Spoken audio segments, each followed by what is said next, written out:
In today's episode, A Book a Week, Master AI to Write Faster, Better, and Smarter by Victor Odisnath and Musa WABABAI. All right, ready to dive into something kind of wild? Let's do it. Today we're tackling the idea of writing a book a week. Now, before you think we've lost it, we're not talking about writing like War and Peace every 7 days. Right. We're exploring this concept from a book called A Book a Week, Master AI to Write Faster, Better, and Smarter. And it's more about... leveling up those writing skills. Exactly, and tapping into AI. Yeah. Not about churning out massive novels every week. Yeah, definitely not. More about that consistent practice. This idea of writing more consistently being a game changer is so interesting to me. It's like that saying, the more you do something, the better you get at it. But for writing, it almost seems magical. Right. Write more, think better. It's a fascinating idea the book explores. Writing consistently can help you make connections you might not have seen before. Almost like you're building a mental map that gets more detailed with every writing session. That's a great way to put it. So let's talk about this Write a Book a Week challenge, or WABA. Yeah, WABA. It sounds pretty intense, especially for someone who might not think of themselves as a writer. What does that actually look like? Well, the book makes it clear that it's not about literally writing a full-length novel every week. Right, okay. It's more about shifting your mindset, seeing writing as a skill you build, just like learning an instrument or something. And this challenge, it encourages you to explore different topics, play around with different writing styles, really develop your own voice and fluency. So it's more like a workout routine for your writing muscles than a publishing marathon. Haha, I like that. Exactly. But I think even with that, some people might still feel intimidated, just by the idea of a book, even a short one. Oh, for sure. How does the book address that? It tackles it head on by focusing on the process. Write, get feedback, refine, and repeat. Oh, I see. It's about progress, not perfection. And this is where AI can come in. Think of it as a superpowered writing buddy. Okay, so it's not about AI replacing writers? No, not at all. More like it's a tool. Yeah. A tool to help you brainstorm, do research, even help draft sections of your writing. Okay, that makes sense. It's like taking some of the pressure off those initial steps. Exactly. Freeing you up to focus on your own ideas, your own perspective. Which is, when you think about it, the heart of the writing. Absolutely. That's what makes it unique and engaging, right? Right, exactly. And this leads to another point, right? It's not just about writing anything. It's about being specific and having a clear audience in mind. 100%. It's kind of like cooking. If you just randomly throw a bunch of ingredients together, you're not going to end up with a tasty meal. Perfect analogy. The book uses examples like focusing on Mediterranean cuisine or fitness, niche down. Right. Become an expert in a specific area. Yeah, so your content really resonates with those readers. Okay, so we've got consistent writing, AI assistance, and a clear niche. But when it comes to AI's role in the process itself, are we talking just proofreading, or is there more to it? It goes way beyond just proofreading, actually. Think of AI as a multi-tool. A multi-tool? Yeah, like those things with all the different attachments, All right. Tools like Grammarly and Hemingway Editor, those help refine grammar and style. Right, I use those all the time. But there are even more advanced AI tools out there that can help you brainstorm, outline, even help generate creative text. Wow, that's incredible. It is pretty amazing. But I can imagine some people might be a little hesitant to rely on AI too much. Does the book address that at all? Oh, for sure. It stresses that AI is there to work with us, not replace us. Okay, that makes me feel better. It's about using these tools to be more efficient, produce better writing, but keep it your own. So essentially, using AI as a partner in the creative process. Exactly. That's the idea. That makes a lot of sense. So when it comes to actually using AI in our writing, are there different approaches you can take? There are. There are a couple of main ways to think about it. Let's dive into those next time. Sounds good. Looking forward to it. Welcome back. Ready to dig a little deeper into some of these strategies from A Book a Week? Definitely. We've talked AI, niche topics, consistent writing, but honestly, thinking about structuring a whole book still feels overwhelming. I get that. Even a shorter one, right? Yeah. Where do you even start? The book lays out this really cool framework. They call it the reader-centric approach. Reader-centric? Yeah. Basically shift the focus from what you want to say to what your readers need and want to hear. Okay, less about showing off how brilliant we are, more about actually serving the reader. Exactly. How do you do that, though? It starts with really understanding your ideal reader almost like a character you're getting to know. Oh, interesting. Think about their frustrations, what they want, what questions they're dying to have answered. So it's like creating a profile, understanding those pain points, and then using the book to offer solutions. That's a great way to put it. Once you have that deep understanding, the book suggests structuring your book as a journey for your reader. A journey? Yeah, a journey of transformation. Okay, I like where this is going. What does that journey look like? It all starts with a really strong intro, something that hooks the reader right away. Right. Got to grab their attention. And it's not just summarizing the book. It's about showing you understand their struggles and promising a solution. So you're establishing that trust early on. Exactly.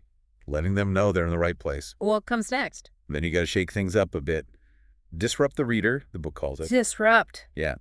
Challenge their assumptions, the ways they're currently approaching the problem that might be holding them back. So basically, highlight the flaws in their thinking to create that need for a new solution. Exactly. That's where your book's unique perspective comes in. This is where you introduce your insights, your framework, the value you're offering. Okay, so not just information, but a whole new way of looking at the problem and finding solutions. Yeah. Could be a new model, principles, a different way of thinking. I'm with you. But how do you make sure those solutions are actually put into practice by the reader? The book suggests including a tangible tool or resource, something practical. Could be a worksheet, a checklist, an online assessment, something like that. So they can apply those insights right away. Yeah. Gives them a way to measure their progress. So like a roadmap to follow. But even with a roadmap, there's always doubts, right? Oh, yeah, for sure. So there's a section dedicated to what they call objection handling. Interesting. You basically anticipate the pushback a reader might have and address those concerns head on. Like preemptively answering those yeah, but questions. Right. So they feel understood and reassured. Makes sense. So what's next? Another call to action. Yeah. But this time, it's about taking that first step, a small habit change, an exercise, anything to get them moving in the right direction. So building that momentum. Exactly. Okay, what's the last stage of this journey? You got to paint a picture of what success looks like, not just summarizing again, but inspiring them with a vision of how they can be transformed. Leave them feeling motivated and ready to take action. Exactly. Yeah. It's powerful stuff. That's a really cool structure. Now, let's go back to those two approaches to AI-assisted writing. The AI drafts, human refines, and vice versa. Yeah, let's break those down. Can you walk me through what each one actually looks like in practice? Absolutely. So let's start with AI drafts, human refines. Imagine you're a chef and you've got those meal kits delivered, all prepped ingredients. Oh, yeah, those are super popular now. The AI does the heavy lifting, generates a draft based on your prompts. Okay, so AI is basically prepping those ingredients for you. Right. Then you come in as the chef, add your own spices, your own flair. So you're taking that foundation and then making it your own. Exactly. What do you think are the pros and cons of that approach? Well, the pros are pretty obvious, right? It's super efficient, especially if you struggle with writer's block. Right, it gets those ideas flowing. But I'm guessing the downside is that it might lack that personal voice. That's the trade-off. Yeah. You might end up spending a lot of time rewriting it to sound like you might. Okay, makes sense. What about the other way around? Human drafts, AI refines. Okay, so this is more like crafting something by hand, a piece of furniture or something. Okay, I can picture that. You build it from scratch, all the details. Then you bring in AI as your high-tech sander and polisher. So you have full control from the start, and then AI helps elevate it. Exactly. Perfect for people who want that ownership over their work, but obviously more work up front. Right. You're responsible for that initial creative burst. Exactly. Both sound interesting, but I can see how they'd appeal to different types of writers. Absolutely. It really depends on your style and how comfortable you are with using AI. So finding what works best for you and the specific project. Exactly. Now let's talk about the WABABAI challenge again. I love the idea of building those habits, but a book a week still sounds daunting. Yeah, it's a mindset shift more than anything. Wow. The book even says it's not about pushing yourself to burnout. Oh, that's good. It's about finding a pace that works for you. Could be a chapter a week, a few pages a day, whatever feels good. So it's about consistency, but not at the expense of your well-being. Exactly. And AI can help make that challenge more doable, especially for people who feel intimidated by writing a whole book. Right, because it takes some of those more tedious tasks off your plate. Exactly. And even if you don't end up writing a book a week, just using those principles, consistency, experimenting with AI, that can lead to huge improvements in your writing. That's encouraging. It's about the process and progress, not just the finished product. Absolutely. But even with that flexibility, starting a new habit can be tough. Any practical advice for actually fitting this challenge into a busy life? Yeah, I'm curious about that too. Start small, build momentum. That's key. Don't aim for a full book right away. Just set aside some dedicated time each day for writing, even 15–20 minutes. Small steps, just like training for a marathon, right? Yeah. You wouldn't run 26 miles on day one. Perfect analogy. Consistency is key. The more you write, the more natural it becomes. Right, making it a part of your routine. Exactly. The book also talks about setting realistic goals and breaking down the writing process into smaller chunks. Don't think about the whole book. Just focus on one chapter, a few pages at a time. So breaking it down to avoid feeling overwhelmed. Exactly. Yeah. And find a space that you dedicate to writing, whether it's a corner in your house, a coffee shop, even a park bench. Something that signals to your brain, okay, time to write. Creating that mental space, Yeah. right, but also physical space. Yes. And minimize distractions. Turn off your phone, close those browser tabs, Create a focused writing zone. Easier said than done in today's world, but crucial for productivity. Absolutely. And don't be afraid to experiment with different tools and technologies, dictation software, mind mapping apps, AI writing assistants, whatever works for you. It's about finding what makes writing easier and, honestly, more fun. Totally.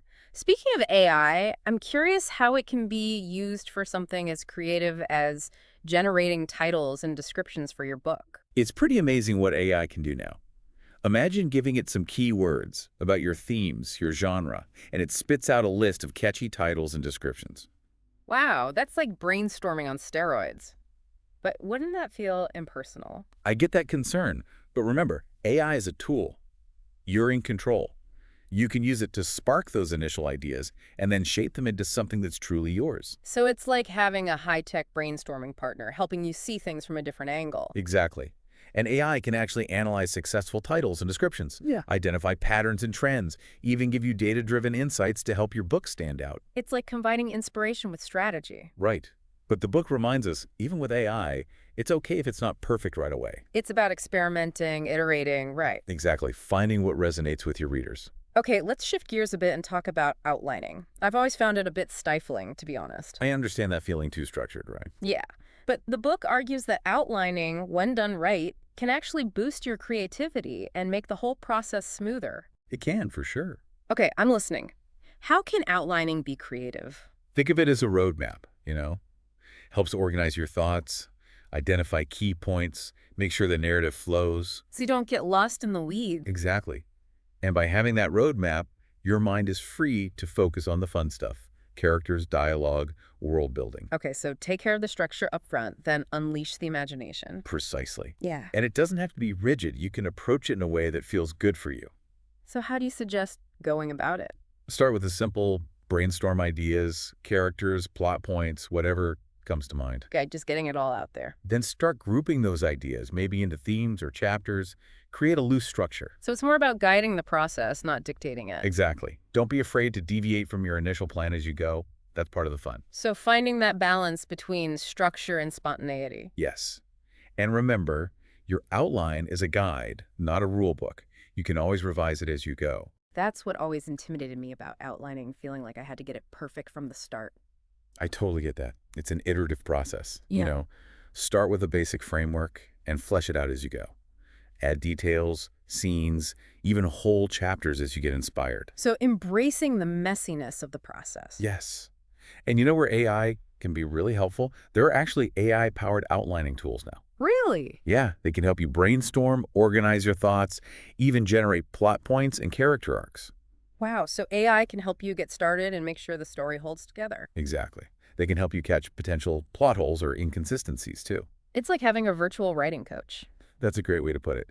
And as AI gets more advanced, these tools are only going to get better. That's exciting. Any specific tips for using those AI outlining tools effectively? Experiment. Find what works for you. That's the biggest thing. The book also emphasizes the importance of giving clear and specific prompts to the AI. So garbage in, garbage out, right? Exactly.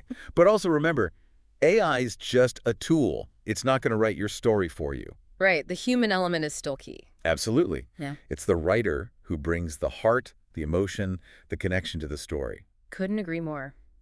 Okay, let's move on to the drafting stage. This is where the magic happens, right? It is. Turning your outline into a real story.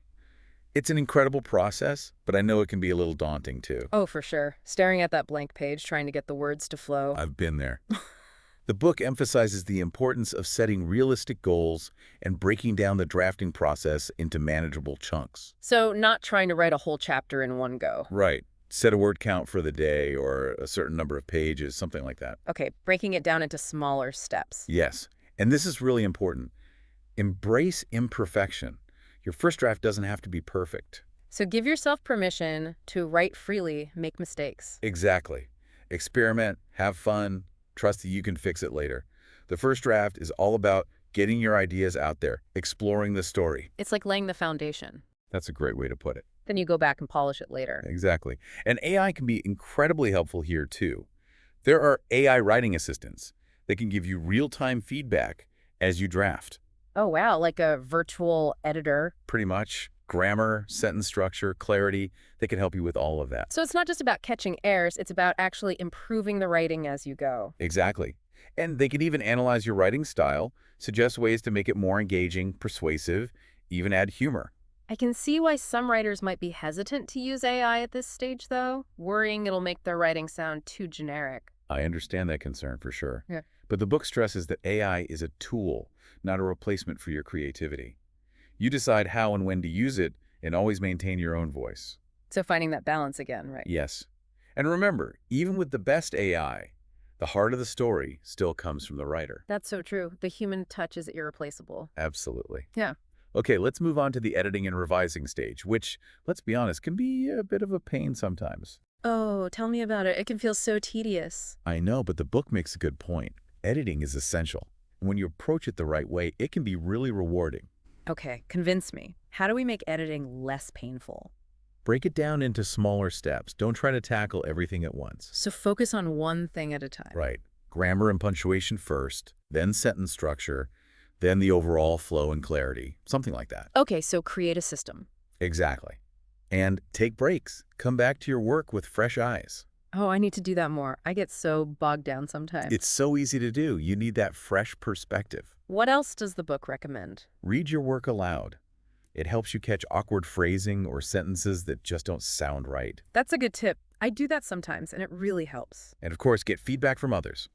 Fellow writers, beta readers, maybe even a professional editor. Having that outside perspective is so helpful. Totally. And guess what? AI can help here too. There are AI-powered editing tools that can analyze your writing and give you really detailed feedback. Seriously, AI can do everything. It's pretty amazing. And it's not just about grammar and punctuation. They can analyze your style, your tone, even help you identify plot holes or inconsistencies in your story. So it's like a superpowered editor. Exactly. But I bet some writers are hesitant to use AI for editing, worried it'll make their writing sound robotic. It's a valid concern.